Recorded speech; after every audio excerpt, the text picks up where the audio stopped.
انہوں نے یہ بات رو کر بتائی اور اتنی بے بسی سے کہا کہ میرا دل کانپ گیا۔ میں نے طلاق لینے سے صاف انکار کر دیا کہ جو بھی ہو بدنامی کا یہ داغ میں اپنے دامن پر نہ لگنے دوں گی، کیونکہ چاہے غلطی لڑکے کی ہی کیوں نہ ہو، بدنامی کا داغ تو ہر عورت پر ہی لگتا ہے۔ میری قسمت میں جو لکھا تھا وہ مجھے مل گیا۔ وہ مجھے پہلے ہی روز سے اچھے لگے کہ ان کی صورت اور ان کی باتوں نے میرے دل میں گھر کر لیا۔ سوچا کہ اب زندگی انہی کے ساتھ گزار دوں گی۔ شاید کہ قدرت کو میرا امتحان مقصود ہے، خود کو عبادت میں گم کر کے جیون گزار دوں گی۔ میرا رب یہی چاہتا ہے کہ اس سے نزدیک ہو جاؤں اور دنیاوی رشتوں کو ثانوی سمجھ لوں۔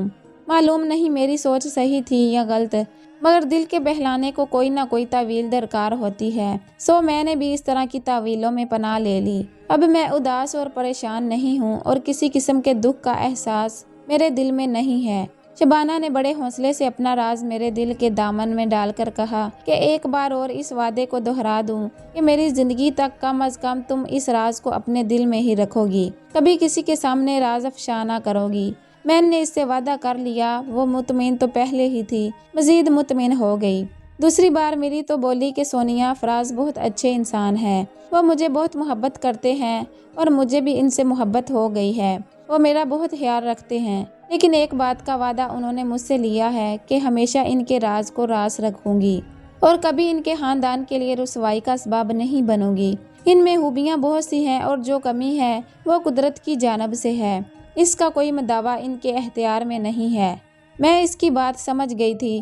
اپنی سہیلی کا حوصلہ دیکھ کر میں دنگ رہ گئی، لیکن اس نے مجھے ان الفاظ میں تسلی دی کہ سونیا، جسے تم اتنا بڑا ایشو سمجھ رہی ہو، میرے نزدیک وہ کوئی بڑا مسئلہ نہیں۔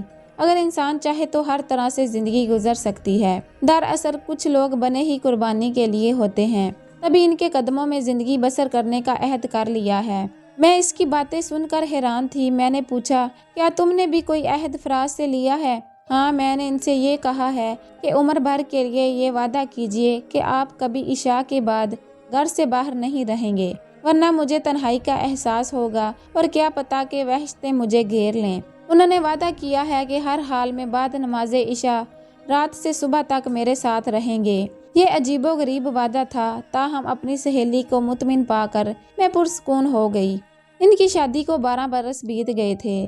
وہ پرسکون جیون گزار رہے تھے، کبھی کسی سے کوئی شکایت، کوئی جھگڑا نہ سنا تھا۔ لیکن جتنے یہ دونوں پرسکون تھے، فراز کے والدین اس قدر بے سکون تھے، کیونکہ ان کا اکلوتا وارث ابھی تک اولاد کی نعمت سے محروم تھا۔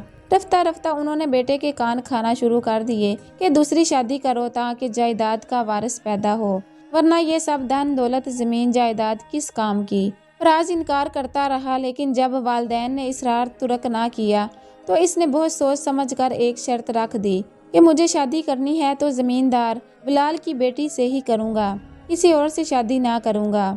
وہ جانتا تھا کہ یہ امر ناممکن ہے، کیونکہ زمیندار بلال کے باپ نے اس کے دادا کو گولی ماری تھی اور وہ ان کے گھر کے سربراہ کا قاتل تھا۔ ان سے خاندانی دشمنی چلی آ رہی تھی۔ اس کڑی شرط کو بھی فراز کے والد نے قبول کر لیا اور جی توڑ کر اپنے باپ کے قاتل کی پوتی کا رشتہ حاصل کرنے کی کوشش میں مصروف ہو گیا۔ بلاخر اس کی کوششیں کامیاب ہوئی اور انہوں نے اپنی بیٹی کا رشتہ فراز کو دینا منظور کر لیا۔ جب اس بات کا علم شبانہ کو ہوا تو وہ ہکا بکا رہ گئی۔ اسے اپنے کانوں پر یقین نہ آیا، مگر جب فراز نے بھی تصدیق کر کے تمام صورتحال بتائی تو شبانہ نے کہا، فراز، تم بہت بڑی غلطی کرنے جا رہے ہو۔ تمام عورتیں میری مانند صابر نہیں ہوتی۔ ان لوگوں سے برسوں کی خاندانی دشمنی ہے۔ جب شادی کے بعد یہ راز کھلے گا تو سوچو کہ حالات کیا رخ اختیار کریں گے۔ دشمنی دگنی طاقت سے زندہ ہو جائے گی۔ اب بھی وقت ہے، شادی سے انکار کر دو یا راہ فرار اختیار کر لو۔ فراز سدا کا بزدل تھا، خاص طور پر وہ اپنے باپ کے سامنے دم نہیں مار سکتا تھا۔ اس نے سوچا کہ اب کیا کرے، بیوی بھی صحیح کہتی ہے۔ ادھر شادی کی تیاریاں بھی زور و شور سے ہو رہی تھی اور وہ تھا کہ خوف سے مرا جا رہا تھا۔ شبانہ تو ایک عجیب لڑکی تھی جس نے اس کا پردہ رکھ لیا تھا، لیکن ہر لڑکی شبانہ جیسی تو نہیں ہوتی۔ آنے والی نے تو کوئی نہ کوئی قیامت کھڑی کرنی ہی تھی۔ تاریخ رکھتی گئی اور فراز خود کو اس بھنور سے نہ نکال سکا تو اس نے سوچا کہ اس سے پہلے کہ عزت کا جنازہ نکلے وہ خود کیوں نہ منو مٹی تلے سو جائے، بھلا ایسی زندگی جینے کا بھی کیا فائدہ۔ تبھی اس نے خودکشی کا فیصلہ کر لیا اور ایک حکیم سے بھاری رقم دے کر زہر خرید لایا۔ وہ دوا جس کو اس نے زہر سمجھ کر پھینکا تھا، دراصل وہ زہر نہیں تھی بلکہ اس کی زندگی کے لیے تریاک ثابت ہوئی۔ نہ جانے کیسی دوا تھی کہ اسے کھاتے ہی سر چکرایا اور حالت غیر ہو گئی۔ وہ جہاں کھڑا تھا وہیں زمین پر لیٹ گیا کہ اب مرنا تو ہے اور موت کا سامان بھی خود ہی تو کیا تھا۔ اس کے بعد اسے الٹیاں شروع ہو گئی۔ جو دوا اندر جاتی گئی اس کے ہوش جاتے رہے۔ دوبارہ ہوش آیا تو اس نے پاس رکھا پانی کا جگ منہ سے لگا لیا۔